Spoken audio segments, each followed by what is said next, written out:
May kinausap na ako na tao. Sinabi ko sa kanya, kapag pinatay ako, patayin mo si BBM, si Lisa Araneta, at si Martin Romualdez. No joke. No joke. Nagbilin na ako, ma'am. Pag namatay ako, sabi ko, huwag ka tumigil hanggang hindi mo mapatay sila. And then he said yes. Git-git nyo yung mga tao ko dyan sa envelope na yan. Lisa Marcos, naalala mo? Nagpadala ka sa akin ng video?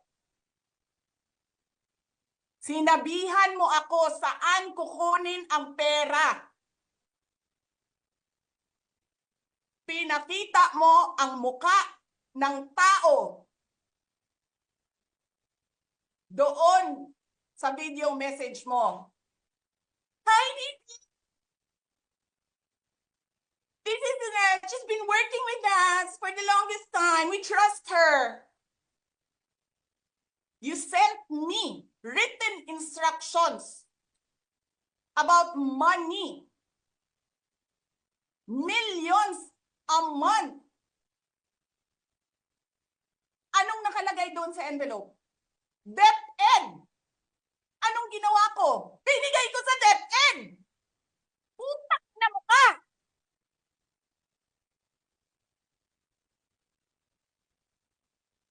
Wala ka ngang posisyon sa gobyerno, namimigay ka ng pera ng gobyerno eh. Sisirain mo yung tangal ng mga kasama ko sa Office of the Vice President. Sasabihin niyo sa mga tao, nakaw yan, confidential funds yan. Niwala nga kayong isang proof na confidential funds yan. Naniwala lang kayo sa isang babae na ang pangalan ay Gloria Mercado na nagsabi confidential funds yan, na hindi nyo nga nilabas na wala pang confidential funds, meron ng white envelope.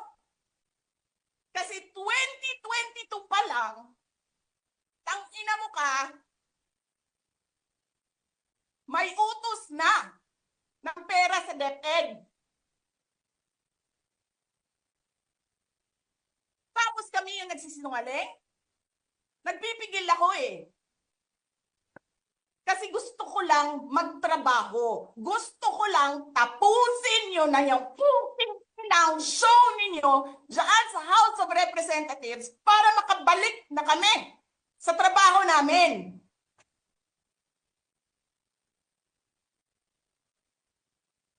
Tapos ganyan ang gagawin ninyo sa amin dahil hindi kami sumusunod sa inyo?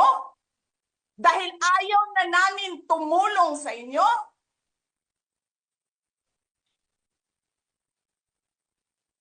Ganito gagawin ninyo?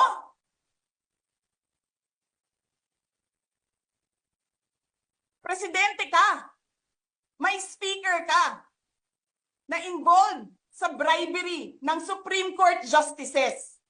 May video, may kaso, may witnesses. Hindi mo tinanggal yung speaker mo. Pinabayaan mo siya abusuhin ang pera ng bayan. Paikot-ikot sa buong bansa,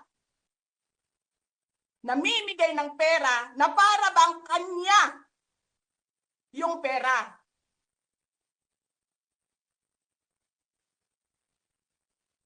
Eh di ba nga, lagi niyo sinasabi separation of powers? Anong trabaho ng legislative branch? Gumawa ng batas. Anong ginagawa ni Martin Romualdez? Nagdidirect ng DSWD, namimigay ng ayuda,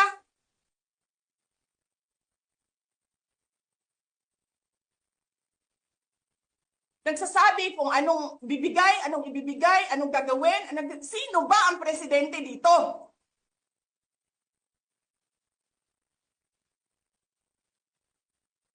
Alam nyo, alam namin, mali ang ginagawa ninyo. Sinabihan ko lang mga kasama ko sa Office of the Vice President, pasensya na, sumunod na lang tayo para matapos na sila.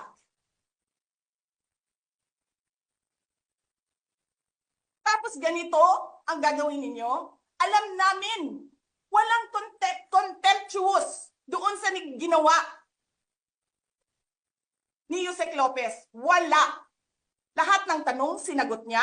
Pumunta siya. Maayos siya kumausap. And then sasabihin ninyo sa amin, bakit kami susulat sa COA? Bakit hindi kami susulat sa COA? Hindi tapos ang appeal namin. Hindi tapos ang audit namin. Tapos buhaghag na ninyo dihatanan ang gisubmit namo sa COA.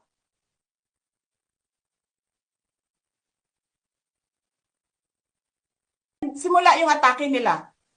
Alalahanin nyo. Di ba? After ako nag-resign sa DepEd, kailan ba nagsimula yung pambabastos nila? Last year. After that meeting with the Makabayan Black and Martin Romualdez. They started destroying my name, pummeling me in the media with a multi-million PR campaign. Pinastos pa nila ako ng mga pagsisinungaling nila na kesyo taksil, kesyo korap, abusado. Putang ina ninyo.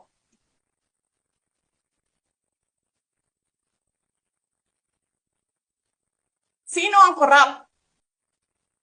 Yung mga congressman na yan na nag-hearing, anong sinasabi nila?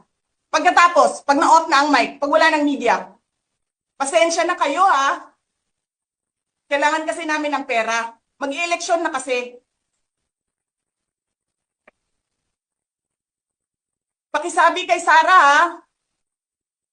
Hindi ko naman gusto tong ginagawa ko eh. Putang ina, hindi mo pala gusto ginagawa mo eh. Bakit mo sinisira pangalan ko? Joel Chua.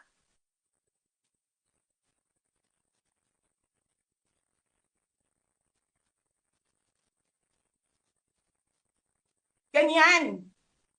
Ganyan ang bansa. This country is going to hell because we are led by a person who doesn't know how to be a president and who is a liar. Alam nyo anong pruweba ko na sinungaling siya? Tinanong ko, dalawang businessman. Matagal na sa negosyo ng bigas. Because I was concerned. This is a campaign promise. 20 pesos na kilo ng bigas. And I really sat down and talked to a businessman. Sabi ko, sabihin mo sa akin, kung magagawa ba yung 20 pesos?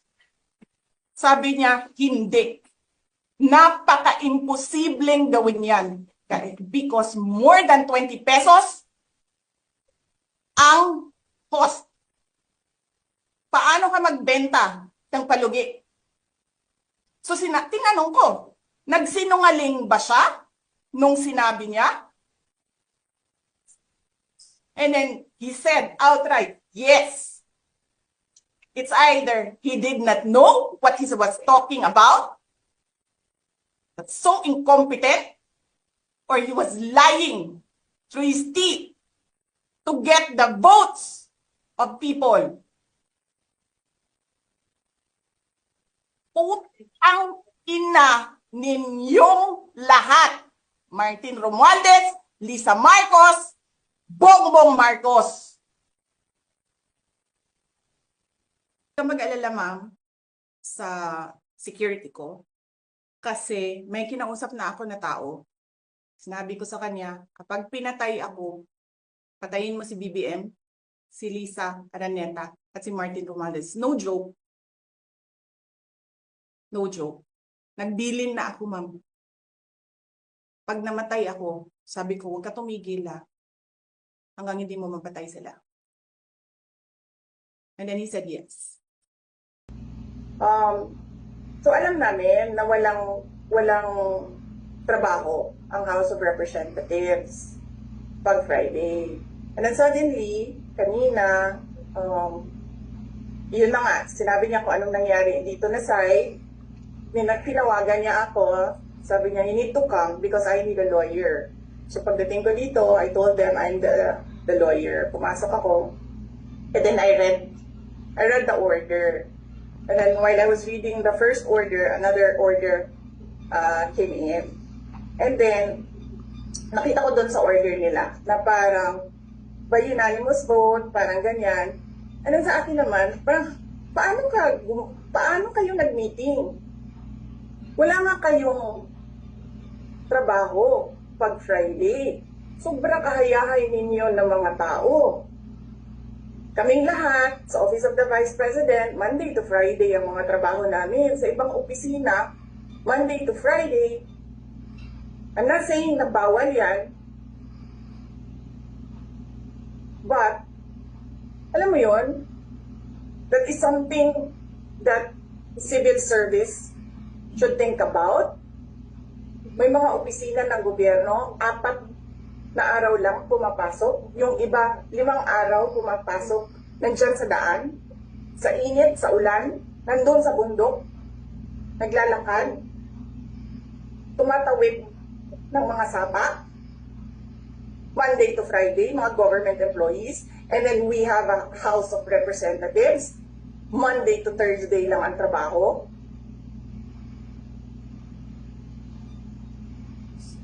The civil service rethink that. Ganyan. So anyway, wala sila. Wala silang trabaho. So hinahanap ko, where is this special doon sa order? Where is this special committee meeting that happened? Because they need the permission of the majority leader and the speaker. Kasi nga, walang trabaho eh. So kailangan nila ng permission. Walang nakalagay doon. So how is that a legal order? Kasi